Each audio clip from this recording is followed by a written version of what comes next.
Okay. Shri గురుభ్యో నమ. గురుర్బ్రహ్మ గురుర్విష్ణు గురుర్దేవో మహేశ్వర గురు సాక్షాత్ పరం బ్రహ్మ తస్మై శ్రీ గురవే నమ. అస్మద్గురుచరణ పాదారవిందాభ్యాం నమ. నిన్నటి మన మహాభారత ప్రస్థానంలో మనము ఆ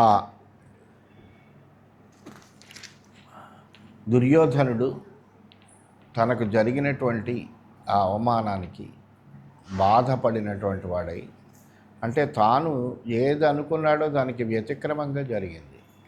తాను ఆ పాండవులను చూసి, కొద్దిగా వాళ్ళ కష్టాలను చూసి, తాను చాలా గొప్పగా ఉన్నటువంటి స్థితిని వాళ్ళకి చూపి ఆనందపడాలనుకున్నాడు. కానీ తాను కష్టాల పాలయ్యాడు. పాండవులు తనని కష్టాల నుంచి రక్షించారు. అంతేకాని కష్టాల పాలయ్యాడని వాళ్ళు చూసి ఆనందించలే. అయ్యో మన సోదరుడు ఇలా కష్టాల పాలయ్యాడే, రక్షించాలి అనుకుని రక్షించారు. దాంతో అది ఒక పెద్ద పరాభవంగా భావన చేశాడు. చేసినటువంటి వాడై తాను అది జీర్ణం చేసుకోలేక ప్రాయోపేసం చేయడానికి నిశ్చయం చేసుకున్నాడు. వెంటనే దుశ్శాసనుడిని, నిన్ను ఇప్పుడే అభిషేకం చేసేస్తున్నాను, నువ్వు జాగ్రత్తగా రాజ్యం చేసుకో, నేను ఈ అవమాన భారంతో మళ్ళీ హస్తినంలో అడుగు పెట్టలేను, నేను ఇప్పుడే ప్రాయోపేసం చేసుకుంటాను అని చెబితే, అప్పుడు దుశ్శాసనుడు బాధపడి, అలాంటి మాటలు మాట్లాడకు, నువ్వు లేకపోతే కనుక మాకు అసలు ఈ రాజ్యం వద్దు, ఏమొద్దు, నువ్వే ఏకఛత్రాధిపత్యంగా ఈ రాజ్యాన్ని ఏలాలి, నువ్వు లేనటువంటి రాజ్యాన్ని నేను పరిపాలించలేనయ్యా అని ప్రార్థించాడు. ఆ తర్వాత కర్ణుడు వాళ్ళు కూడా చెప్పారు, ఇంకా నువ్వు ఇలా ఉంటే ఎలాగయ్యా, నువ్వు అనాగరికుడిగా అలా ఉండకూడదు, ధైర్యం తెచ్చుకో, తమ్ముళ్ళని ఓదార్చు అని హితవు చెబుతున్నాడు. రాజన్నాద్యావగచ్ఛామి తవేహ లఘుసత్వతాం కిమత్ర చిత్రం యద్వీరమోక్షిత పాండవైరసి సద్యోవసం సమాపన్నః శత్రూణాం శత్రుకర్షణ. కర్ణుడు చెబుతున్నాడు, రాజా నువ్వు ఇంత చిన్నబిచ్చుకోవాల్సినటువంటి విషయం లేదయ్యా, ఇందులో రాజువు కాబట్టి నువ్వు కష్టాల్లో ఉంటే కనుక నీ ఎలుబడిలో ఉన్నటువంటి వాళ్ళని నేను రక్షించడానికి ప్రయత్నం చేయాలి, అదే పని చేశాడు ధర్మరాజు. అందువలన నువ్వు దీనికి అంత బాధపడిపోవాల్సినటువంటి అవసరం లేదు. ఒక మారు శత్రువుల వశమై పాండవులచే నువ్వు విడిపించబడ్డావు, దీంతో అంత మునిగిపోయేదే ఉందయ్యా. సేనాజీవయిష్ట కౌరవ్య తథా విషయవాసిభిః అజ్ఞాతైర్యది వా జ్ఞాతైః కర్తవ్యం నృపతేః ప్రియం.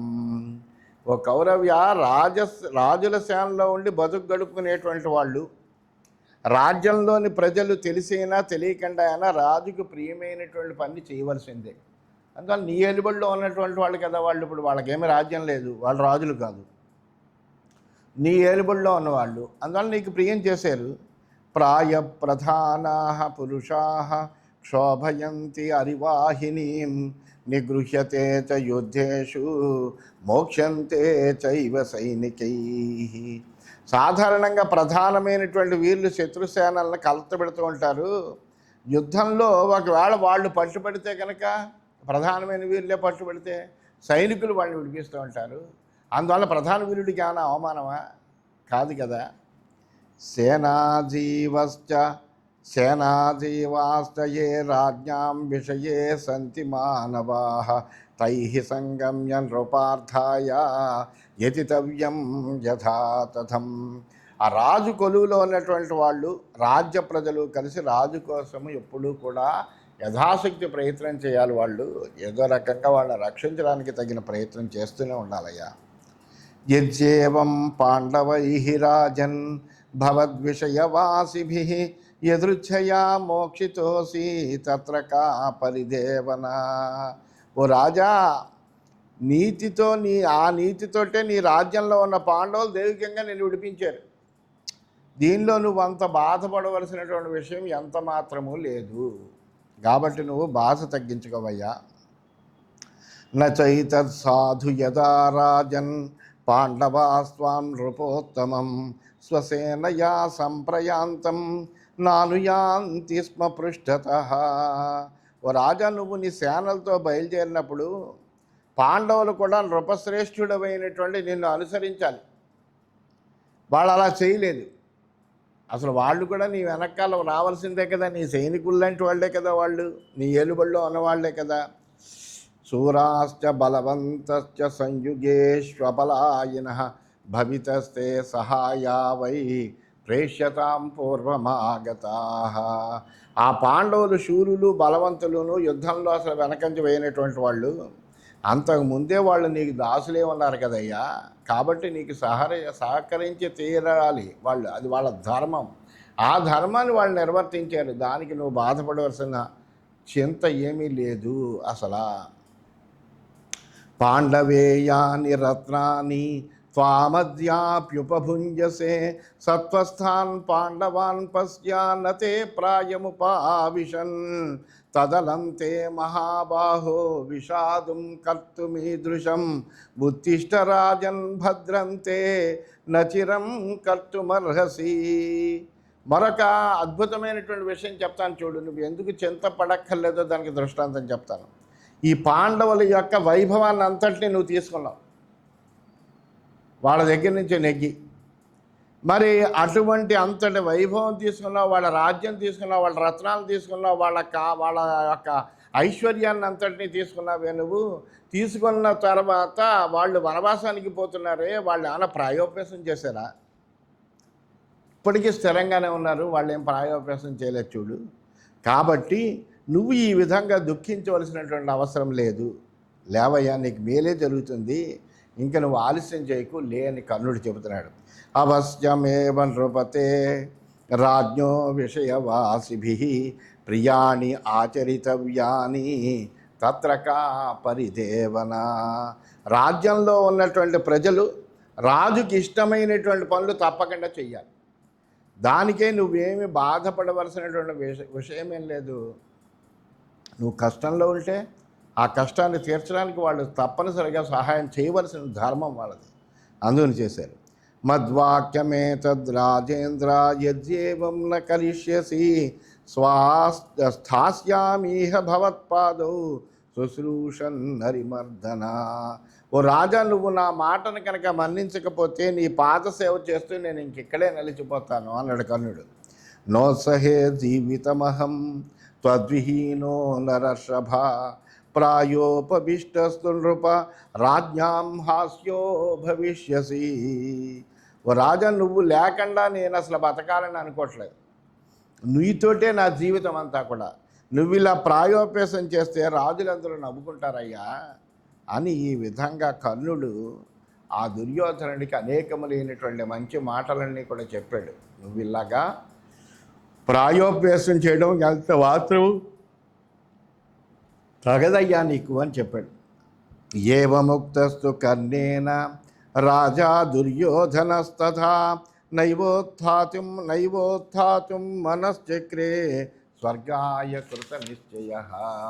అంతలా చెప్పినప్పటికీ కూడా దుర్యోధనుడి యొక్క మనస్సు పైకి లేవడానికి ఇష్టపడలే. అతను తాను ప్రాయోపేసం చేయడానికే ఇష్టపడ్డాడు తప్ప వెనక్కి రావడానికి ఎంత మాత్రమో అతని మనస్సు అంగీకరించలేదు. అంతటి మానధనుడు, అభిమానధనుడు మాట. అందువలన తప్పనిసరిగా అతను స్వర్గానికి వెళ్ళాలని నిశ్చయం చేసుకున్నట్ట. ఇది శ్రీమన్ మహాభారతే వనపర్వణి ఘోషయాత్రా పర్వణి దుర్యోధన ప్రాయోపవేశే కర్ణవాక్యే 50-ద్విశతమోధ్యాయః. ఈ విధంగా శ్రీమన్ మహాభారతంలో వనపర్వంలో ఘోషయాత్రా పర్వం అనే ఉపపర్వంలో దుర్యోధన ప్రాయోపేసం అనే 250వ అధ్యాయం పూర్తయింది. 251వ అధ్యాయంలోకి మనం ప్రవేశించాం. ప్రాయోపవిష్టం రాజానం దుర్యోధనమర్షణం ఉవాచ సాంత్వయన్ రాజన్ శకుని సోబలస్తదా. అక్కడికి దుశ్శాసనుడు చెప్పాడు, అబ్బా ఆయనలో ఏమీ వెనక్కి మరలే ఉత్సాహం కలగల. కర్ణుడు చెప్పాడు, అయినప్పటికీ కూడా దుర్యోధనుడు ఏమీ కూడా తన మనసును మార్చుకోలే. ఇప్పుడు సౌబలుడైనటువంటి శకుని చెబుదామని అనుకుంటున్నాడు. రాజాపై అసహనానికి గురైన తర్వాత ఈ వృత్తాంతాలన్నీ కూడా వైశంపాయనుడు జనమేజయుడితో చెబుతున్నాడు. అందువల్ల ఇలా కర్ణుడు చెప్పిన తర్వాత కూడా, ఓ జనమేజయ మహారాజా, అసహనానికి గురై ప్రాయోపేశానికి సిద్ధపడినటువంటి దుర్యోధనుడిని అన్వయిస్తూ శకుని ఈ విధంగా అంటున్నాడయ్యా అని చెబుతున్నాడు.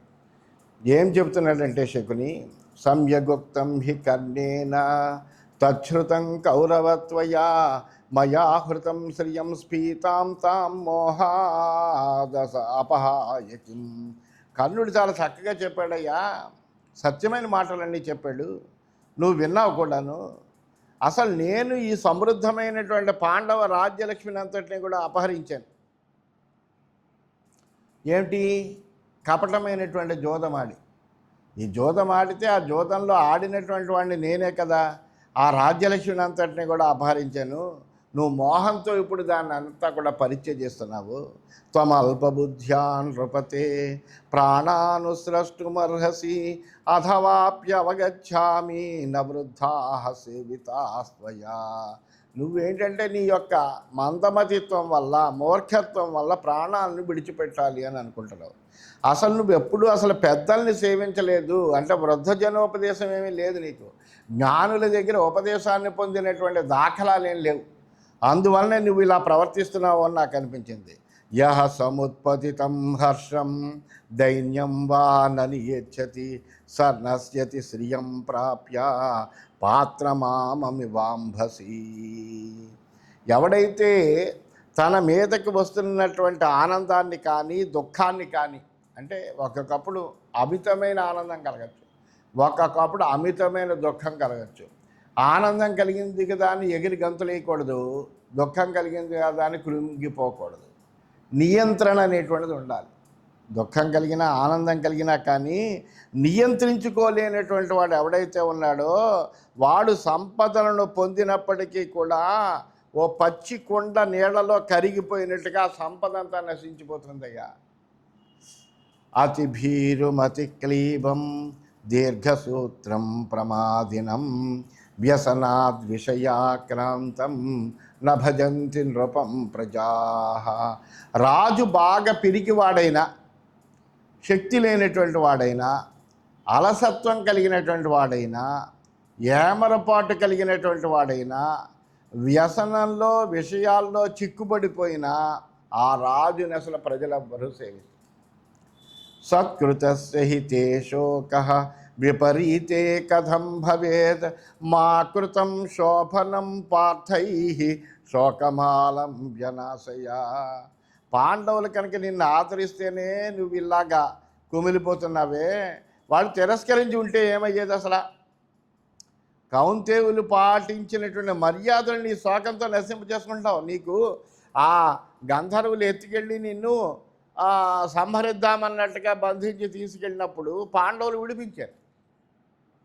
అంటే పాండవులు ఒక మర్యాదను పాటించారు. అంటే నీకు ఏ విధమైనటువంటి నష్టం కలగకుండా ఉండడం కోసం అలా పాటించిన మర్యాదను కూడా వాళ్ళు నువ్వు తొంగలోకి తొక్కుతున్నావు. ఎందుకంటే నువ్వు ప్రాయోపేసం చేస్తే వాళ్ళు నేను రక్షించినటువంటి దాని యొక్క ఉపయోగమే సిద్ధించింది.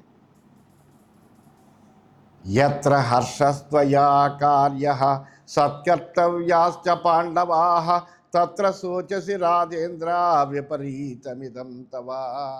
నువ్వు ఆనందించి పాండవులను సత్కరించవలసిన సందర్భంలో బాధపడుతున్నావు. ఈ నీ ప్రవృత్తి చాలా విపరీతంగా ఉందయ్యా. ప్రసీద మా త్యజాత్మానం తుష్టశ్చ సుకృతం స్మర ప్రయచ్ఛ రాజ్యం పార్థానాం యశో ధర్మమవాప్నుహి. నువ్వు ప్రసన్నుడవు, నీ ప్రాణాలు నువ్వు తీసుకోకు, ఆనందంగా ఉండు. ఇప్పుడు వాళ్ళు నీకు ఉపకారం చేశారు కదా, వాళ్ళ మంచితనాన్ని నువ్వు తలుచుకుంటూ ఆ పాండవుల రాజ్యాన్ని మళ్ళీ వాళ్ళకి ఇచ్చేయి. ఇస్తే నీ గొప్ప ఇంకా నిన్ను చాలా గొప్పవాడు అంటారు. నువ్వు ప్రాయోపవేశం చేసుకోవడం వల్ల నీకు కీర్తి రాదు. నువ్వు ఇప్పుడు కావాలంటే వాళ్ళు నీకు సహాయం చేసేవారు కాబట్టి వాళ్ళ మంచితనాన్ని నువ్వు గుర్తించవు కాబట్టి గుర్తించినటువంటి వాడు నేను మీ దగ్గర కపటంగా ఈ రాజ్యలక్ష్మిని తీసేసుకున్నాను, మీ రాజ్యలక్ష్మి మీరే తీసుకోండి అని వాళ్ళ రాజ్యాన్ని వాళ్ళకి ఇచ్చేస్తే గొప్ప కీర్తిని ధర్మాన్ని పొందుతావయ్యా. క్రియామేతాం సమాజ్ఞాయ కృతజ్ఞస్వం భవిష్యసి సౌభ్రాత్రం పాండవై కృత్వా సమవస్థాప్య చైవతాన్ పిత్ర్యం రాజ్యం ప్రయచ్చైషాం తతసుఖమవాప్స్యసి. నా మాటను గ్రహించి ఆ విధంగా చేస్తే కనుక నిన్నందరూ కూడా చాలా కృతజ్ఞుడు అంటారు. పాండవులతో సౌభ్రాత్రాన్ని పాటించి వారికి పైతృకమైనటువంటి రాజ్యాన్ని అంతటిని కూడా సమర్పించి వాడిని సింహాసనం మీద కూర్చోబెట్టు, దాంతో నువ్వు సుఖంగా ఉండొచ్చు అని చెప్పాడు. అనేటప్పటికీ ఆ మాటలు వినేటప్పటికీ శకునేస్తు వచశ్రుత్వా దుస్సాసనమవేక్ష పాదయో పతితం వీరం వికృతం భ్రాతృసౌహృదం బాహుభ్యాం సాధుజాతాభ్యాం దుశ్శాసనమరిందమం ఉత్థాప్య సంపరిష్వద్య ప్రీత్యా జిఘ్రతమూర్ధని. ఎప్పుడైతే ఇలా శకుని మాట్లాడాడో ఆ శకుని చెప్పినటువంటి మాటలన్నీ కూడా విన్నాడు ఆ సుయోధనుడు. పాపం చాలా బాధపడుతూ ఏడుస్తూ తన పాదాల మీద పడిపోయినటువంటి వీరుడైనటువంటి శత్రువుల్ని సంహరించగలిగినటువంటి పరాక్రమవంతుడైనటువంటి దుశ్శాసనుడి వైపు చూశాడు. ఆ కాళ్ళమే పడినటువంటి ఆ దుశ్శాసనుడిని ఎంతో ప్రేమగా పైకి లేపాడు, కౌగిలించుకున్నాడు, ప్రేమతో శిరస్సు మూర్కున్నాడు. కర్ణ సౌబలయోశ్చోపి సంసృత్య వచనాన్యసౌ నిర్వేదం పరమం గత్వా రాజా దుర్యోధనస్తదా వ్రీడయాభిపరీతాత్మా నైరాస్యమగమత్పరం. ఆ కర్ణుడి మాటలు విన్నాడు, శకుని మాట విన్నాడు. వీళ్ళిద్దరూ పరస్పర విరుద్ధంగా మాట్లాడారు. దాంతో దుర్యోధనుడికి ఒక నిర్వేదం కలిగింది, తీవ్రమైనటువంటి నిర్వేదం పొందాడు. సిగ్గుతో కుంచుకుపోయాడు. పోయి విపరీతమైనటువంటి పరమమైనటువంటి నైరాశ్యాన్ని పొందేట. తచ్చుత్వా సుహృదశ్చైవ సమన్యురిదమబ్రవీద్ న ధర్మధన సౌఖ్యేన నైశ్వర్యేణ న చాజ్ఞయా నైవ భోగైశ్చ మే కార్యం మా విహన్యత గచ్చత నిశ్చితేయం మమ మతి స్థితా ప్రాయోపవేశనే గచ్చధ్వం నగరం సర్వే పూజ్యాశ్చ గురవో మమ. మిత్రులందరి మాటలు విన్నాడు దుర్యోధనుడు. విన్నటువంటి వాడై చాలా కోపంగా ఈ విధంగా అన్నాడు, నాకు ధర్మము, ధనము, సౌఖ్యము, అధికారము, అనుశాసనము, భోగాలు ఇవేవి అక్కర్లేదు. నన్ను మీరు మీ మాటలతో బాధ పెట్టకండి, వెళ్ళండి. ప్రాయోపవేశం చెయ్యాలనే నాకు నిశ్చితమైనటువంటి బుద్ధి కలిగింది. మీరందరూ నగరానికి వెళ్ళండి, మన గురుజనులందరినీ కూడా ఆదరించండి అని చెప్పారు. త ఏవ ముక్తాః ప్రచ్యూచుః రాజానమరిమర్దనం యాగతిస్తవ రాజేంద్ర సాస్మాకమపి భారత కథం వా సంప్రవేక్ష్యామః తద్విహీనాః పురం వయం. దుర్యోధనుడు అలా అనగానే వాళ్ళంతా కూడా శత్రు సంహారకుడైనటువంటి దుర్యోధనుడితో ఈ విధంగా అన్నారు, రాజా సరే నువ్వు ప్రాయోపవేశం చేస్తే, నువ్వు ప్రాయోపవేశం చేసేవు అని చెప్పడానికి, ఆ మాట చెప్పడానికి మేము నగరానికి వెళ్ళాలా? మేమందరము కూడా నీ మార్గాన్ని అనుసరిస్తాం, నువ్వు లేకుండా మేము నగరానికి వెళ్ళలేం. ఏడు దుర్యోధనుడు అంటే వాళ్ళకి సమాధానం ఏం చెప్పాం? అందువల్ల నువ్వేం చేస్తావో అదే మేము చేస్తామన్నారు. సుహృద్భిరమాత్యైశ్చ భ్రాతృభి స్వజనేన చ బహుప్రకారమప్యుక్త నిశ్చయాన్న విచాల్యతే.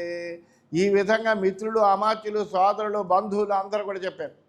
ఇలా చెప్పినప్పటికీ దుర్యోధనుడు తన నిర్ణయం నుండి ఏమాత్రం మరలేదుట. దర్భాస్తరణమాస్తీర్య నిశ్చయాన్న విచాల్యతే సంస్పృశ్యాపశృచిర్భూత్వా భూతలే సముపస్థితః కుశచీరాంబరధరః పరం నియమమాస్థితః వాగ్యతో రాజశార్దూల స్వస్వర్గగతికామ్యయా మనసోపచితిం కృత్వా నిరస్య చ బహిక్రియా. ఆ దుర్యోధనుడు తన నిర్ణయం నుండి వెనుతిరగకుండా తాను ఏదైతే నిర్ణయం చేసుకున్నాడో ఆ నిర్ణయానికి కట్టుబడినటువంటి వాడై, ఆచమనం చేసినటువంటి వాడై, పవిత్రుడై దర్భాసనాన్ని నేల మీద పరిచి దర్భలను నారబట్టలను ధరించి అక్కడ కూర్చున్నట్ట. స్వర్గగమన కాంక్షతో మౌనాన్ని ధరించట. ఉత్తమమైనటువంటి నియమాలను ఆశ్రయించి స్నాన భోజనాది బాహ్యక్రియలన్నీ విసర్జించి త్యాగం చేయాలి అనుకుని గట్టిగా నిర్ణయించుకున్నట్ట. అధతం నిశ్చయం తస్య బుద్ధ్వా దైతేయ దానవాః పాతాళవాసినో రౌద్రాః పూర్వం దేవైః వినిర్జితాః తే స్వపక్షక్షయం తం తు జ్ఞాత్వా దుర్యోధనస్య వై ఆహ్వానాయ తదా చక్రుః కర్మవైతాన సంభవం బృహస్పత్యుషనోక్తైశ్చ మంత్రైర్మంత్ర విశారదాః అథర్వవేద ప్రోక్తైశ్చ యశ్చోపనిషది క్రియాః మంత్రజప్య సమాయుక్తాః తాస్తదా సమవర్తయన్. ఆ దుర్యోధనుడి యొక్క నిర్ణయము పాతాళవాసులైనటువంటి దైత్యులకి దానవులకు తెలిసింట. వాళ్ళు అసలే రౌద్రులు, ఇంతకు ముందే దేవతలందరి చేత ఓడింపబడ్డారు వాళ్ళు. ఆ దుర్యోధనుడి యొక్క నిర్ణయము విన్నటువంటి వాళ్ళై ఇది తమ పక్షానికి నాశము అనుకున్నారు. ఎందుకంటే వీళ్ళందరూ ఒక పక్షాన్ని ఆశ్రయించిన రాక్షసులు, దైత్యులు, దానవులు, ఈ దుర్యోధనాదులు వీళ్ళందరూ కూడా అధర్మ పక్షాశ్రయులే. అందువలన వాళ్ళకి ఏమైంది, తమకు నష్టం కలుగుతోంది అని అనుకుని దుర్యోధనుని తమ దగ్గరికి రప్పించుకోవడం కోసం వాళ్ళు ఉద్యమించినటువంటి వాళ్ళే వాళ్ళలో మంత్ర విశారదులైనటువంటి ఆ శుక్రాచార్యులు చెప్పినటువంటి మంత్రాలను, అథర్వవేదంతో ఉపనిషత్తులతో చెప్పినటువంటి యజ్ఞకర్మలను, ఉపనిషత్తుల్లో చెప్పిన మంత్ర జపాతి క్రియలను వాళ్ళు ప్రారంభం చేశారు. జహ్వత్యగ్నౌ హవిక్షీరం మంత్రవత్సు సమాహితాః బ్రాహ్మణా వేద వేదాంగ పారగాః సుదృఢవ్రతాః. అగ్ని విస్తారంతో సాధ్యమైనటువంటి ఒక నవకుండాది హోమ విధానం అనేటువంటిది ఉంది. ఇది అధర్వణ వేదంలో చెప్పబడింది. ఆ చెప్పబడినటువంటి నవకుండాది హోమ ప్రకారంగా వీళ్ళు ఆ మంత్ర జపాది క్రియలు ప్రారంభించారన్నమాట.